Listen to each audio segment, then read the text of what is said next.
Our next reader is Abbey Hood. Um, Abbey is a graduate of Chatham University, Chatham University, and she lives in the Mojave Desert. This is her first fiction publication. We're very proud to have it in Catamaran.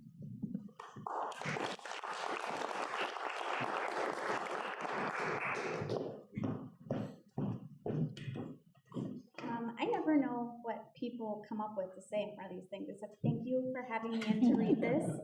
And it turns out this story would take longer than a few minutes to read, so we're just reading the first couple of parts. And it takes place in a place called Bodie, which was a boomtown in the late 1870s, early 1880s. And I guess that's all I'll say about it for now. And it's written in sections. So section 1, Madame Mustache. After the last game, after the last the money Eleanor had borrowed was gone, after she had gone home and changed into her best dress, after she had hawked her last good piece of paste jewelry, after she had gone first to one pharmacist and purchased a little bottle, and then crossed the street to the other pharmacist and purchased another little bottle, after she had adjusted her hat using her reflection in the shop window, then she opened the first bottle and started to drink. She drank and walked down the uneven boards of Main Street, across the muddied, horse-appled expanse. When someone called to her, a man shouted, "Hey, madam, want a glass of mother's milk?" She tucked her bottle into her bell sleeve so he wouldn't see and lifted her head. She stroked her mustache and snarled a smile across her teeth, raising her empty hand. "Yes," she called, "yes, I would. Crazy bird." She walked towards Bridgeport, though she had no destination in mind. Late enough to be quiet except for the endless breaking of the stamp mills. She didn't want to die with an earshot of them, so she walked. Past the last hill to where the narrow path dwindled up the sage-crusted hill.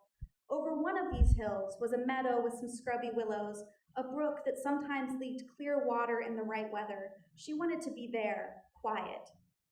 Quiet in a way the Paris of her memory had never been. All that noise there. Perhaps that was why she slept so well in the towns and not on the ranch that had briefly been hers. Foolish. What did she know of cattle? What did she know of harvesting anything but men's pockets?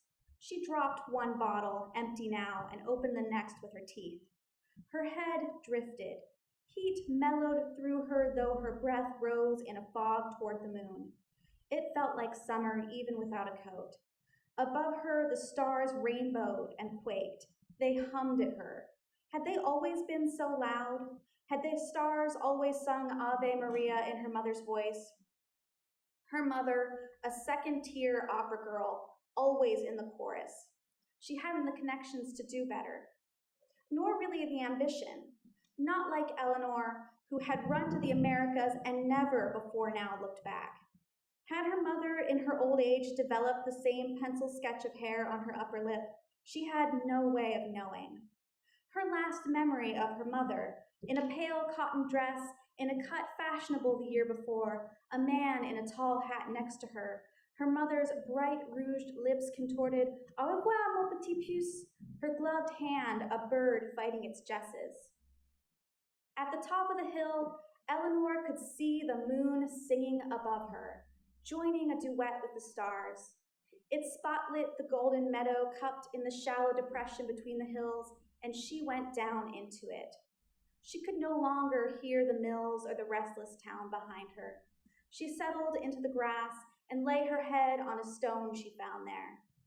The moon and stars went silent briefly, and there was no sound, not even crickets, which was too bad. She had hoped this meadow would remind her of rolling grass far away, the little house that had been hers, the momentary and fleeting fulfillment of a surprising dream.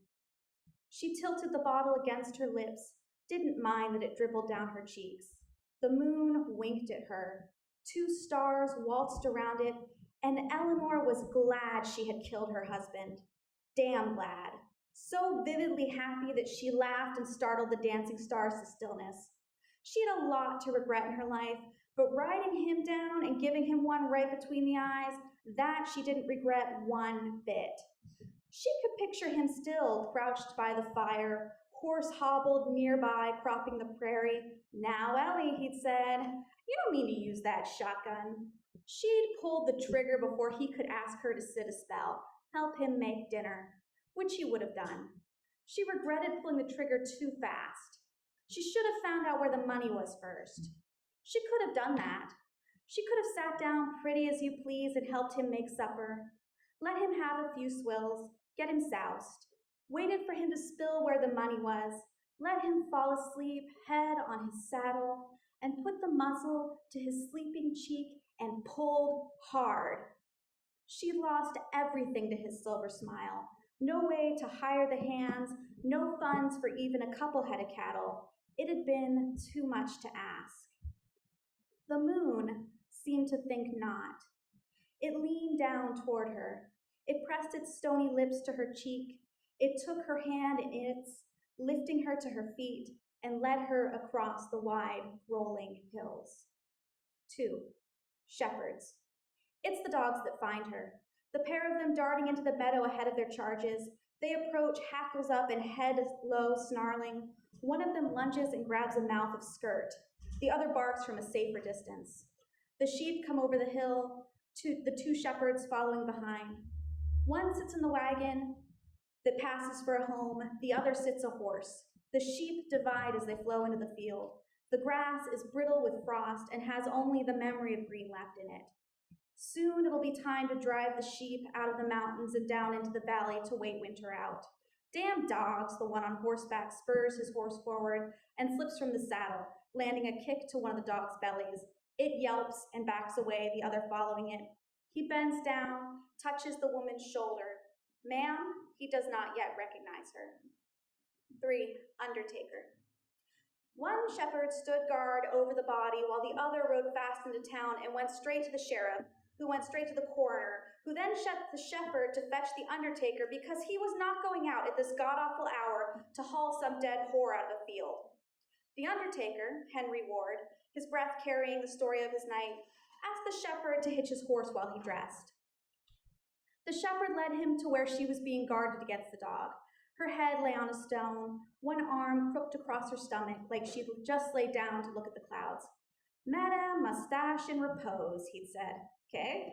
The shepherd who had been guarding her from the dogs looked confused. The sheep huddled together, all nervous and bleeding. Don't mind his ignorant ass, said the other. Ward draped a shroud over her. Had the other help him lift her into the wagon. She was not a thin woman. He found the blue glass bottle in the grass and pocketed it. He gave the shepherds $2 and the last of his pocket tobacco. Couldn't believe when I saw, said one shepherd. Played against her 2 weeks ago. Took me for all I had, didn't she? See, the other replied. Ward tipped his hat to them and rattled the reins at the horses. 4. The ladies' auxiliary. Amelia Ellis heard it from the butcher, who heard it from the vaquero, who heard it from the shepherd, who had found the body that Madame Mustache was dead. She went immediately to June Dallas's to tell her the news, and then the 2 of them went to Celia Brand's, which was, in their opinion, all the important people at the Bodie Ladies Auxiliary and Sewing Circle. All Celia could say was, "Are you sure?" Amelia said that she was, and wasn't this an opportunity for their fair camp, a famous dead figure? They should see to it that she was properly and respectfully buried. Maybe they could get a headline in the San Francisco papers. Something small, she said, simple. They could get the pastor to deliver a sermon on the dangers of drink and gambling. Make a plea to the honorable men of town not to allow such women to lead them astray. Celia said that she didn't think that the pastor would like seeing the likes of Madame buried in the Christian cemetery, as she had heard that Madame had not always depended solely on her luck at cards to make her way. But Amelia wouldn't hear of it. Madame had never done those things here in Bodie, after all. She was a new woman after she had married. She had repented. It was demon alcohol, she insisted. She said they would make them believe it. They'd make a martyr of their sister. Madame wouldn't begrudge them that now. She was dead, after all. The news. The Bodie Morning News, September 9th, 1879. A suicide. Yesterday morning, a sheep herder, while in pursuit of his avocation, discovered the dead body of a woman laying about 100 yards from the Bridgeport Road, a mile from town. Her head rested on a stone, and the appearance of the body indicated that the result was natural causes. Ex officio Coroner Justice Peterson was at once notified, and he dispatched a wagon in charge of H. Ward to that place, who brought the body to the undertaking rooms. Deceased was named Eleanor Dumont and was recognized as the woman who'd been engaged in dealing 21 game in the Magnolia Saloon. Her death evidently occurred from an overdose of morphine, an empty bottle having the peculiar smell of that drug being found beside the body. The history connected with the unfortunate suicide is but a repetition of the many others who have followed the life of the female gambler, with the exception perhaps that the subject of this item bore a character of virtue possessed by few in her line. The good-hearted women of the town, we must accord praise for their accustomed kindness in doing all in their power to prepare the unfortunate woman's body for burial.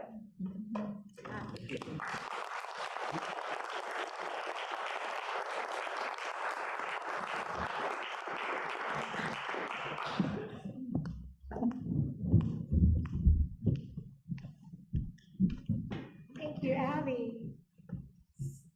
I'm so proud that we were able to feature your first fiction. I think you have a bright future, and you all saw her here first in Catamaran.